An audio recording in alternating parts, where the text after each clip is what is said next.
গাড়ীখনৰ কোনো accidental issue নাই ৰানিং হয়নে নহয় দেখাই দিছোঁ এবাৰ ৰানিং কণ্ডিশ্যনৰ গাড়ী বঢ়িয়া গাড়ী চাওক ফিনফিনীয়া গাড়ী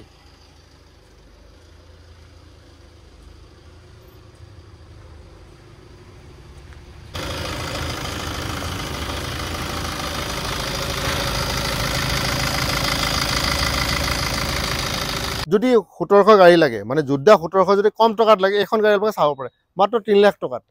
3 লাখ টকাত এখন গাড়ী পাব এতিয়া 3 লাখ টকাত আপুনি কি পাব এতিয়া ভাবি আছে জিভাখনটো ওলাই গ'ল বা 3 লাখ টকাত গাড়ী একদম বঢ়িয়া গাড়ী দাদা অকল অকশ্যন পেপাৰ পাব বাকি যদি কিবা আপডেট কৰি দিব লাগে 4.5 লাখ টকা ঠিক আছে 4.5 লাখ টকাত গোটেই আপডেট পাব আৰু 4.5 লাখ টকা হৈ গ'লে আপোনাৰ ফাইনেন্সো পাব এতিয়া যদি একো আপডেট কৰি দিব নালাগে অকল অকশ্যন পেপাৰ কিয় এখন গাড়ী আমি অকশ্যনৰ পৰা লৈছোঁ অকশ্যনত কিবা বহুত কিবা ফেল চেল থাকে সেই হিচাপে 3 লাখ টকা আৰু টায়াৰ চাইডৰ পৰা টায়াৰ ঠিকে আছে 38,000 চলিছে গাড়ীখন 38,000 পিছৰ টায়াৰটো চাব পাৰে 8 ফুট 7 ইঞ্চি লম্বা আৰু পিছৰ পিনে যদি চাই এইটো 5 ফুট 5.5 ফুট 80 HP গাড়ী হয় আৰু ফিউল কেপাচিটি 45 মান ধৰক মাইলেজ মোটামুটি 13 পৰা 14 এখন গাড়ী 2021 ৰ গাড়ী 38,000 চলিছে হিন্দী ভিডিঅ'টো হিন্দী চেনেলত আছে আপোনালোকে চাব পাৰিব তো 38,000 চলিছে সিট চাই লওক সিট বঢ়িয়া ইণ্টেৰিয়ৰো ভাল